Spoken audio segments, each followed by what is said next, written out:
Good morning, DXN. Welcome to DXN, the world's largest Ganoderma producer. Started its journey in Jitra, a small town in Kedah, Malaysia in 1993.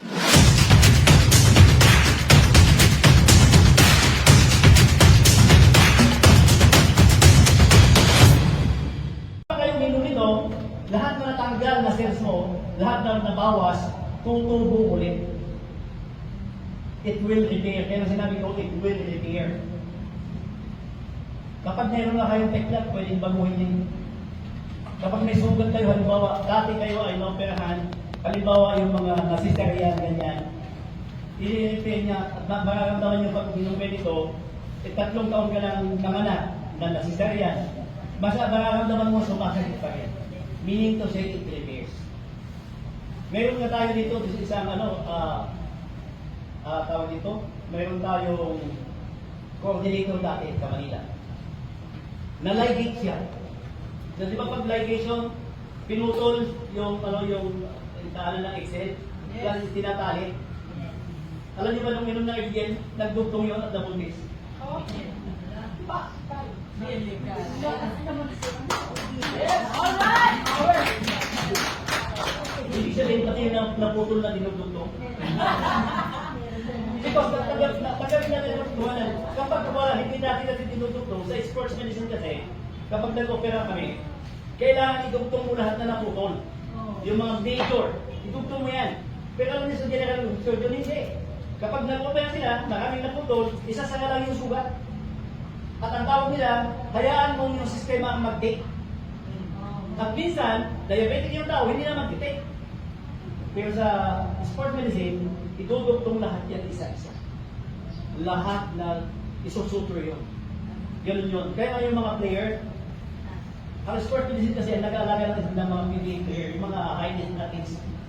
Nagtingnan nyo kahit na 6 months, na-enjoy sila, na-focus ng cross ligament. After 6 months, they can play again. Because sports medicine. Ganun lang po yun. Right supplement and right suture ang ginagawa namin. So, ang Adelaide Herb, ito yung nagkataglay lang ng mga vitamins. Positive energy lamang. Only the positive ang kanyang taglay. Ang herb, ang pangatlo na herb, ito yung pinanggalingan ng drugs. Meaning to say, it is the negative. It is the poison. It is the chemical. Ito yung herb na pinanggalingan ng Western medicine na ang tinawag ay drugs. Kasi ang drugs ay English. Nanggaling sa Western medicine, nanggaling sa Germany, ang tawag nila sa drugs doon ay Droge. Droge. Ngayon, ang salitang Droge sa English ay drugs. Pag tinignan mo yung ng definition ng Droge, it is the study of medicinal plants. Kasi lahat ng doktor na nagmedisina, kailangan muna ang pinaka-basic nilang knowledge is where the medicine came from. Siyempre, hindi ka kayo ng Diyos na pinanggalingan yan. In-extract lang nila yung chemical doon at yung tinawag nila ng iba-ibang pangalan ng gamot. Pero that is generally drugs, that is chemical, that is poison. Kaya ang sistema ng medicine is to kill. Lalasunin ka. Kaliwanag? Kaya pag minuplay ng herbal na to, lason yan kapag nasobrahan nyo. Kaya kailangan nyo lang may timpla. Lalo nung in-extract na yan ng mga medisina, kailangan mo na talaga ng control, milligrams na lang. Kaya yung antibiotic, hindi ka na pwede mag-take ng 1 kilogram, milligrams na. Gusto nyo mamatay ka agad? Hindi 1 kilogram mo. Tapos na. Tama? So dapat maintindihan natin yan. Even herb ay may mga ganyan epekto. Kaya minsan hindi natin maintindihan. Kasi ayaw na natin intindihin ito. Ang pakiramdam nyo, basta yaman, ay may side effect na pinukompare nyo sa drugs. Tama? Yun ang problema ko natin. So ngayon, itong herbal na to, sa tutulan, even yung iba, tuloy sila ng RDM, tatanungin yung doktor. Alam niyo ang tanongin niya dito, yung gumawa. Sinong gumawa ng herbal? Yung dosi ba? Yes. So, huwag mo talaga yung doktor.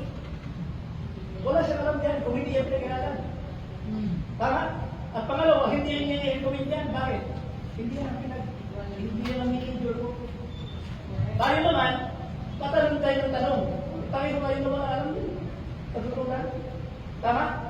Tungkol sa mga sakit. Kung ano bang maganda sa sakit? Na mga ganyan.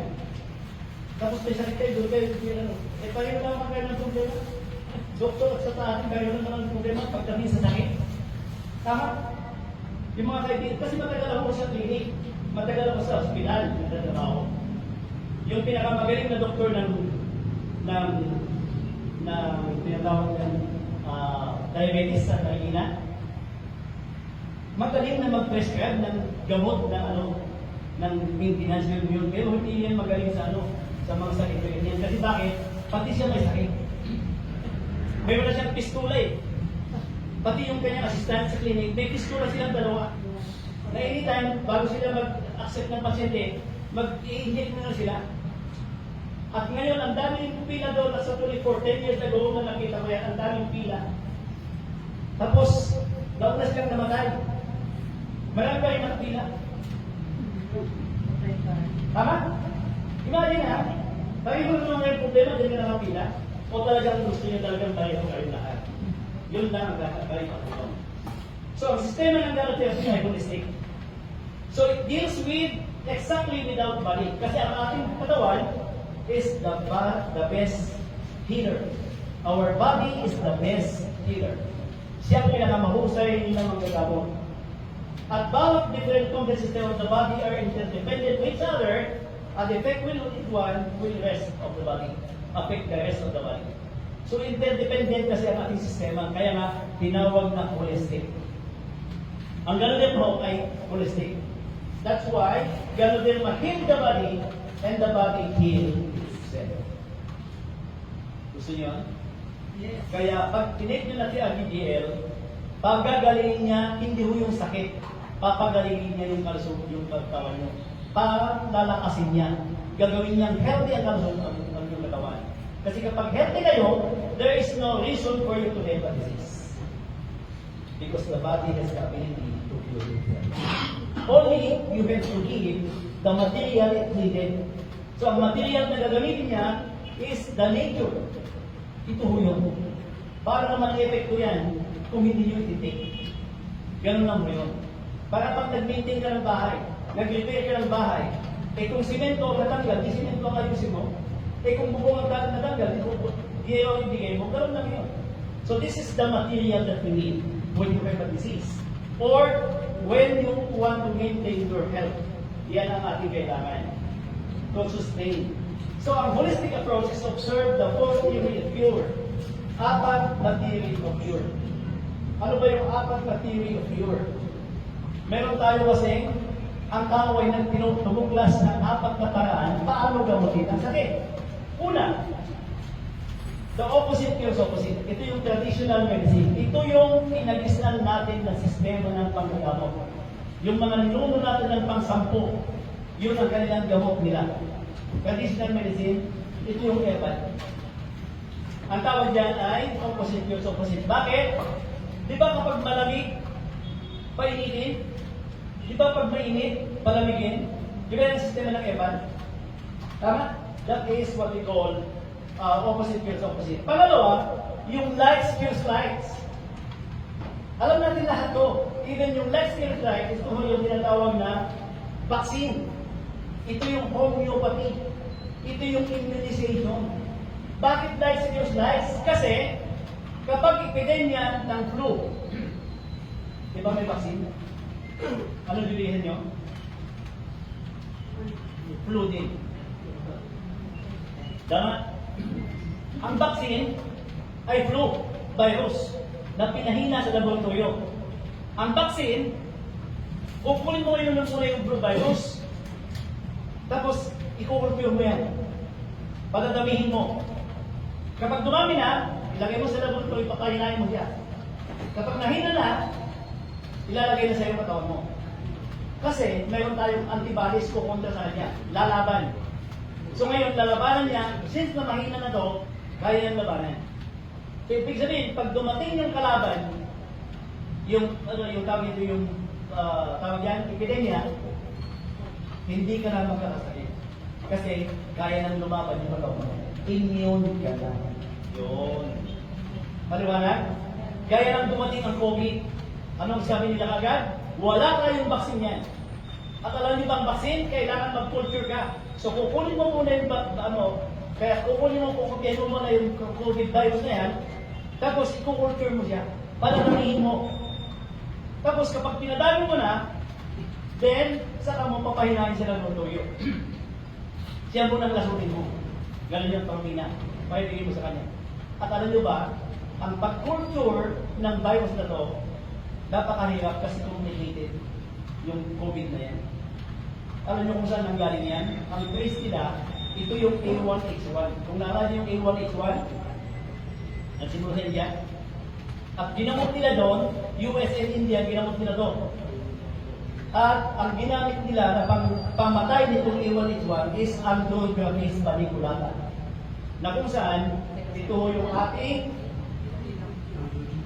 Androgy. At alam nyo, ang totoo lamang, dapat ito ang inintroduce nila na pamatay nitong COVID na to. Hindi yung gamot, hindi yung damo na, hindi yung dahon ng papaya. Actually, tayo lang sila kasi kaya iba yung Andrographis. Kasi in history, tinawag ito serpentina. Bakit serpentina? Serpent. Di ba yung sign of medicine? Di ba serpent? Di ba ahas? Tama? Pero, yun o yun. So, ibig sabihin, one of the best medicine is serpentina na sa atin, sa medicine. Actually, ito ho yung aking nabuklasan, dapat kayo ay may ubo. Yung tubo na hindi matigil-tigil, uminom lang kayo ng 4 na kapsul nito. Ito yung ating serpentina ho, nakakapsul na siya. Huwag na kayo mag-problema, hindi na kayo kailangan magtanim, hindi na kayo mag-itas pa doon sa kantin nyo, nakakapsula na siya. Kasi ito sobrang pait sa tutulan. Pero masasanay ka din. Mapait lang kasi hindi ka sanay. Tama? Kapag kayo ay may ubo na hindi matigil-tigil, uminom ka ng 4 nito every 4 hours. Maniwala ka, hindi abot ng 3 araw yung ubo. Kapag may lagnat kayo, ganun din. 4. Hindi yung tatagal na 4 na araw.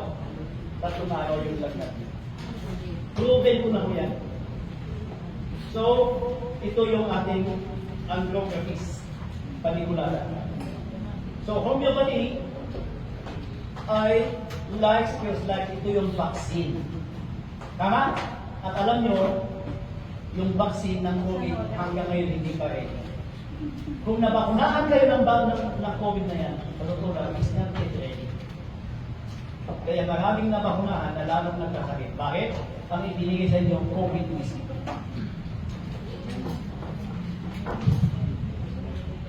Ang tawag ng tanong, bakit nila in-insist? Tama? Kaya ako, I never advise my family to take. Ako ho ay 6 ang anak na aking asawa. Hindi yung asawa ko 6 na anak niya. Iiwanan ko na. So, wala akong pinapakunahan sa kanila. Wala akong pinaksin sa kanila. Because I do believe the first milk of a mother is the best immune system. Is the best, tawag yan? Yan ang pinakamahusay na immunization. Vaccine. Yung gatas ng ina, yung course ko. That's the best vaccine. So, in-advise ko lang na dapat sinigurado ko yun. Pangalawa, I give them the RTG. Kasi yung panganay ko ho ay 1 year pa lang siya noong napanganak. Ay, nung dumating ang DXM, 1 year old pa lang siya. Kaya lahat ko ay na-dose ko nito. At wala akong pinabakunahan sa kanila. Di ba pag napanganak ang bata ngayon, mayroon silang 12, 11 ba yung na vaccine? Baka sa hospital pa lang 2 na. Wala akong pinagawa. Kasi bakit? Di ba napapapasin nyo na bawat ibibigay ng mga doktor may kumitirma ka, may waiver. ibig sabihin, medyo may problema yung mga ganun. Lalo na sa mga operasyon na ginagawa. Kasi sa method, sa practice ng medisina, bawal ang operasyon. Hindi mo, hindi talagang pinapayagan namin sa medisina. Pero ang tanong kasi, bakit mayroon na po? Bakit may mga survey? Bakit may mga surgeon? Kasi nga, pinag-aralan lang nila talaga yan na ayusin nila ang pagkagawa. Pero hindi po totoo na kailangan ang operasyon. Bawal yan sa medicine. Kapag nag-aaral kayo ng medicine, bawal ang operasyon. Ang approve lang sa operasyon, ang approve lang mo yung injury, yung ano tawag ito, accident. Halimbawa, nabali-bali ng puto mo, na kailangan i-repair, yun lang ang pwedeng buksan para malagyan ng mga splint, mga ganyan-ganyan. Pero yung operahan sa bukol, sa matres, bawal mo yun. Kaya bawal operahan, di ba may pirma kayo? Ha? Di ba bawal na galawin kapag walang pirma? Pangalawa, kahit nakapirma na lahat, kung walang pera, walang operasyon. Yes. Doon ang mahalaga doon. Pera. O pera ba talaga o pera? Pera. Pera. Pera. Yan ang totoo. Kasi hindi naman talaga effective yung operasyon. Halimbawa, nakakita ko ng how many years inoperahan sa breast dahil sa bukol. Alam niyo ba, ang bukol is considered cancer cells. Tama? Abnormal cell tawag yan. Kapag kumakalat na, ang tawag yan is active cancer cell. Pag hindi kumakalat, sabi niya dormant. Ha? So that is abnormal cell. Eh lahat tayo may cancer cell. Sa totoo lang, mayroon tayo. Kaya lang, only up to 15% ang cancer cell na allow sa isang tao. Kapag sumobra yan, naging 20, sobra na yan. Kapag nag-25, sobra na yan. At kapag sobra yung cancer cell, parang uric acid yan. Kapag may uric acid ka na sumobra, mayroon ka ng pain. Kapag mayroon ka ng bukol na sumobra o kaya cancer cell na mga 20,000, 20 million, ibig sabihin, sumobra na. At kapag sumobra, mayroon ng palatandaan. Ano yung palatandaan? Sintomas. Ano yung sintomas? Bukol o kaya cyst. Yun ho yun. Ang problema, hindi ho yung tanggalin mo siya. Kasi kahit na tinanggal mo, mayroon tayong naiwan na 25 billion. Pwede bang bumalik ulit? Yes. Kaya nga, hindi nga dapat na mag-problema. Dapat tanggalin mo lang yung pinanggalingan. Tanggalin mo lang yung dahilan. Ganun yun. Mamaya kung usapan natin yan. Kasi baka natin yun, aras tayo. So, pangatlo, na sistema ng medisina is the poison cures poison. So, anong poison cures poison? Ito yung tinatag na allopathy, medicine, ito yung drugs, ito yung chemical, ito yung poison. Kaya nga, poison cures poison. Bakit poison sa cure poison? Di ba yung antibiotic? Ibinibigay kapag ikaw ay infection. Di ba yung infection na ilason? Di ba pag sobra ng infection mo, ano sabi ng doktor? Naku, napakataas ng infection mo, padalason na ang dugo. Kapag infection na ibibigay, antibiotic, lason din. Kaya lason sa lason. Maliwanag? So that is the first three medicine na inintroduce sa ating lahat. At inobserbahan hanggang ngayon. Ang pang-apat, ito yung pinagusto ko. Ang gamit namin kasi, it is a system, cure system. Alam nyo kasi, ang problema na lahat, sakit man o sa buhay natin, ang problema ay system. Hanggang hindi baguhin ang sistema ng mundo ito, hindi gagaling ang ating sakit. Even corruption. Corruption is a system kasi. Tama? Yung mga disease na yan, sistema natin ang may problema. So change the system. But until man is there, you cannot change the system. Because men control the system. Until you let God control the system, then the system will not change. Tama? Kaya ng iba, gusto nilang baguhin ang pagbabago ng tao, you cannot change them. Only God can change you.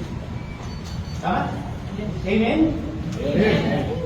So, ano yung active components ng ganun and how it works with the body?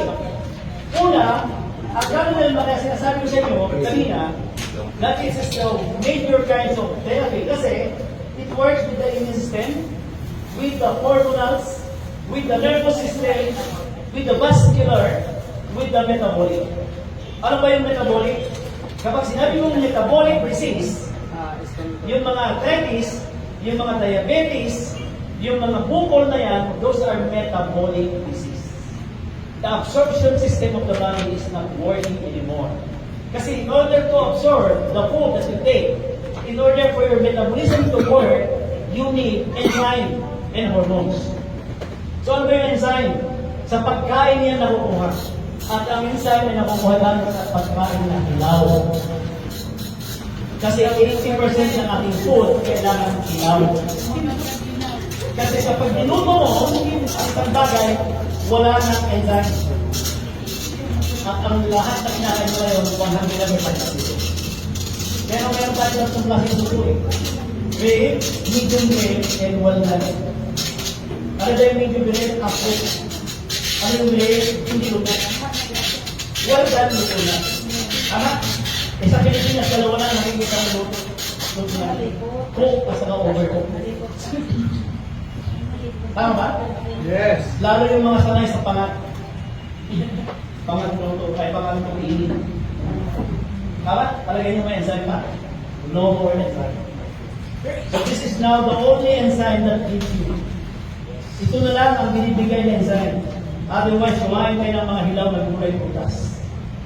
Kasi napakalaking pagkaiba ko.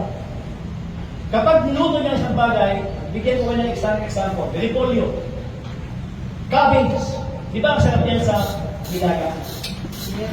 Kapag nilagay yung nilaga yun, at nilagay yung repolyo, pure acidic na yan. At kapag ikaw ay may acidity, yung tinidikhay ng mga reflux, kapag kumain ka ng repolyo, naluto, na nilagay yung nilaga, magdidikhayin ka ng gano'n. Pero ang repolyo mo, pag kinain mo na hilaw, i-blend mo yan. Kapag ito ay may acidity ka, itong gamit mong kalahat yung ilang dalawang baso nakablender na repolyo. Tanggal ka agad ang acidity ka. Yung naninilipit ka na sa acid, di ba tinatag mo sa hospital? Tapos ang bibigyan na naman sa'yo, aluminum, anti-acid, pampakalma. Tama? Repolyo na lang pa. Ilaw na lang. Ngayon, alam ko na. Now. Alam niyo ba dati yan? Repolyo na pa. Ngayon, alam niyo na may bayan yan. Hilaw. Basta hilaw kasi. Hindi ba ang bayan naman yung pag-inom niyo? Kapag hindi niyo inom, pag hindi niyo ginawa, may utang kayo sa akin.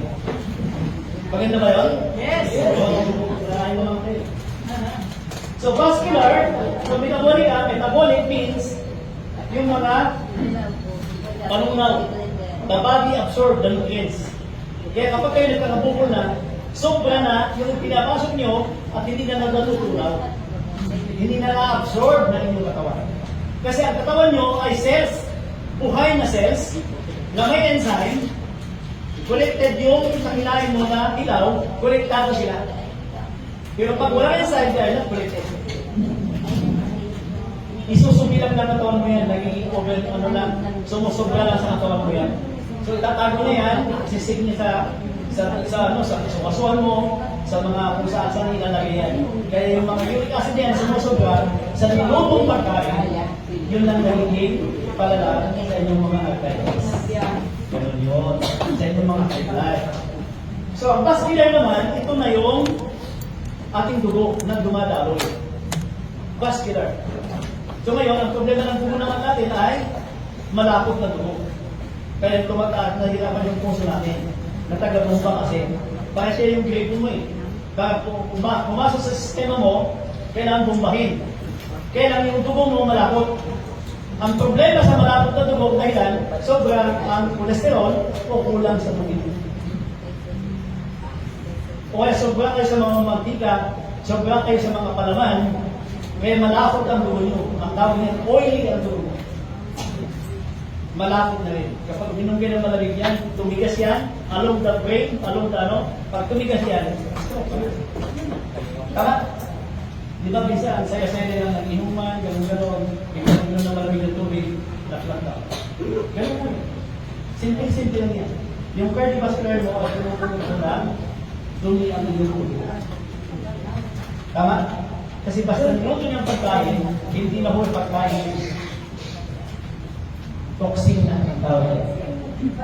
Lalo yung mga pagkain mo rin at mga dilata. Mga tawag yan, mga social na pagkain. Na pinagmamayabang pa natin kapag nakakain ng dilata, grabe. Kaya hindi nyo alam na yung mga karne na yan ay 2 taon na, 7 taon na yan, na nakalata. Tama? Yung iba nga ay expired. Nakalagay na expired. Wala. Punta kayo sa promintin sa kanila. Maraming expired doon na sila. Lalo yung mga ham. Yung mga, ano ba yung mga sa mga Sausage. mga sausage din, mga ham yung ano.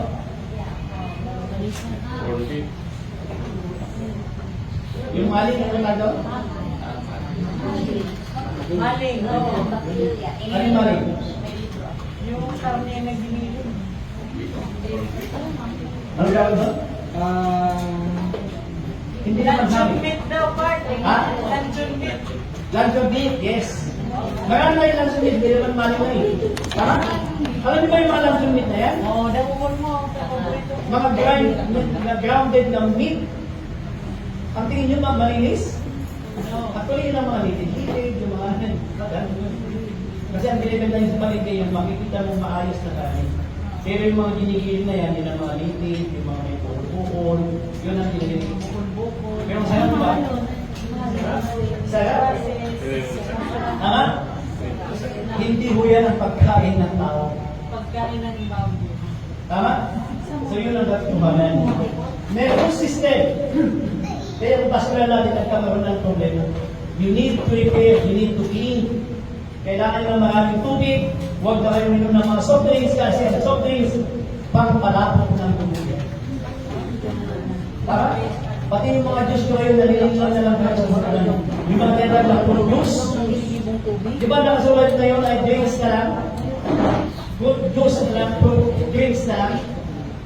Dati, good juice ko nakalagay, ngayon drinks na lang. Kasi, hindi na talaga prutas yun. Mga powder na lang na tinitimpla. Kaya natatawa ko sa mga nagbebenta ng mga herbal yan eh. Doon sa East Avenue. Pinagmamalaki nila yung mga produce daw, mga apple juice, mga guyabano, mga mangustin. Alam niyo ba sa tutulan, yung guyabano? Ano lang naman yung tinitimpla lang na powder? Tapos sa kanila, galing sa Mindoro, galing kumakawa mo. Sa totoo lang, pagawa niya sa bagyo. Yung mga iba-ibang grapes na ano, tinatawag nila yan. It's only powder. Sa totoo lang. Flavor na lang. Amoy guyabano, lasang guyabano, kulay guyabano, pero hindi guyabano. It is artificial color and flavor. Formulas. Yung happy hormones, gaya ng mga cis, mga bukol, yung mga dysmenorrhea, yung mga amenorrhea, yung mga menopausal, mga ganyan, those are all hormonals. Ang ganda yung mga metabolism phenols to strengthen them. Immune system, nandiyan yung polysaccharide, organic yan yung combining together to strengthen back your immune system. So these are the 5 major system of the body that Ganoderma pwede niyang tulungan. Kaya huwag mong islamin ang kakayahan ni Ganoderma. Lahat ng problema ng system. At lahat ng first class na herbal na sa PSN. Yung ating Morency, ang tawag dito, Queen of Fruits. Ano po? Queen of Fruits. Queen of Fruits. Na-research ko yan sa United Nations Library and World Health Organization. Mag-research ako siya mga masunok ko sa mga nito. So ang tawag yan, Queen of Fruits. Ang gano'n din maho ay King of Herbs. So dito lang kayo makakita na yung King and Queen nagsama. Kaya dumami yung herbal natin dito kasi the Queen and King nakasama sila. Ay, hindi, alam mo, spirulina, number 1 na klase ng herbal yan. yung serpentine yung number 1 na klase ng air balloon. Nasa atin lahat yan. Pero kung maghanap kayo ng mga air balloon na yan, ang Berlin mas mahusay pa ng 10 beses ang inyong tawag dyan, yung ating spirulina. Kasi yung Berlin, hindi pwede kahit na ma-astronaut. Pero spirulina, kahit 10 years sila sa outer space, spirulina ang pagkain. Ganun siya kahusay lahat ng produkto natin ay talagang banner of all paradise sa buong mundo. So, nagtataka ako sa mga nawawala sa DXN. Kung airbag lang naman ang hinahanap nyo, kung sistema lang naman ang pag-marketing ang hinahanap nyo, DXN is more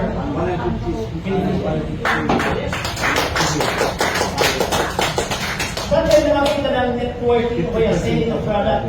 71% ang binibigay sa distributor. Alam niyo ba yun? 71% tayo. Mag-diamond ka lang, mag-count diamond ka lang, you are now, we are having 71%. Tapos ang DXN pa, sila nagbabayad ng tax, hindi naman kayo. Tama? Okay? So what are the factors that destroy a healthy body? So nagkaroon na ng problema sa mga sistema. Ano ba dahilan? Na tayo ay nagkaroon ng sakit.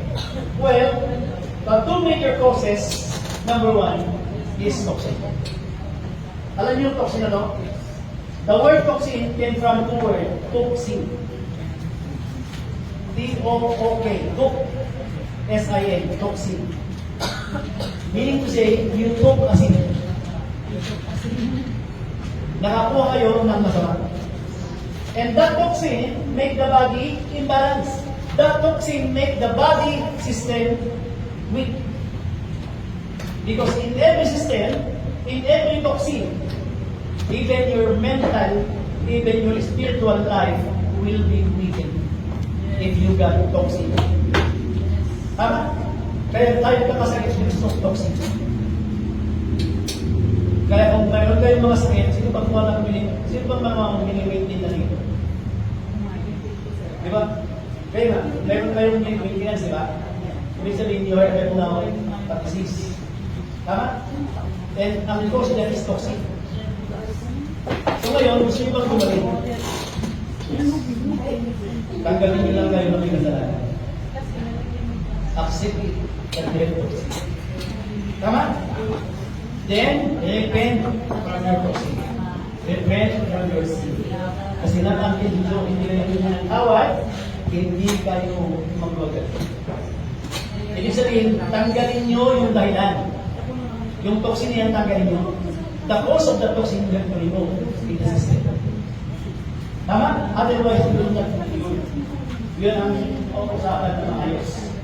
So, two major causes, toxin, and that toxin make the body system weak. Pahina yung sistema natin. Kapag humina yung sistema mo, disease will take over. Kapag humina na yung metabolism mo, mahina na yung panunaw mo, mahina na yung immune system mo, disease will come. Tama? So weakness is the cause. And what is the cause? Toxin. Kasi ang toxin na yun is a poison. And poison today, you cannot escape because there are four major forms of toxin. Chemical, excess, EMF, stress. Chemicals, you have a lot in your food today. Tama? Excess, yung sakit na high blood, sobra ang dahilan. Yung sakit na arthritis, sobra ang dahilan. Tama? Kasi lahat ng sobra, kapag sobra, lahat ng bagay na sobra, masama. Kahit pag-ibig kong sobra, masama. Sobra. Because too much love will be you. EMF, electromagnetic force, radiation, and stress. That's why you should miss stress. Bawal din ang stress. Unang chemical, the source of chemical. Tubig natin may chlorine. Chemical. Ang ating hangin may pollution. Tayo ang pangalawa, noong 1980, pangalawa tayo sa air pollution. Alam niyo ba ngayon, nag-improve. Number 1 na ho tayo sa air pollution. Ang tubig natin, may lason. Alam niyo sabi ng lamesa dam, yung mga sila ko doon, anong ibig sabihin sa binabawal nila yung harapan ng dam. Sabi ko, bakit bawal? Kasi doon namin nilalason yung inumin yung tubig. Bago nyo inumin, lasonin namin nila. Ang tawag nila dyan, drink vent area. Tinitreat nila, sasabuhin mo na ng fluid yun. Bago natin inumin. Tama? Ang akin natin, pollution, polluted na rin. Because of carbon monoxide, fumes, and smoke. Alam niyo ba ang monoxide na yan, yung mga fumes na yan? Di ba pag lumapit kayo sa kanan, umaling asap? Yes. That is blues. That is methane gas. That is what destroy our ozone layer. Kaya yung ozone layer natin ay open na. Kaya yung sun rays, diretso na sa lupa, no more protection. And the worst is, dati kasi, ngayon daw, nakatapat sa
Make sure you find the time and spend some money for your health before it is too late.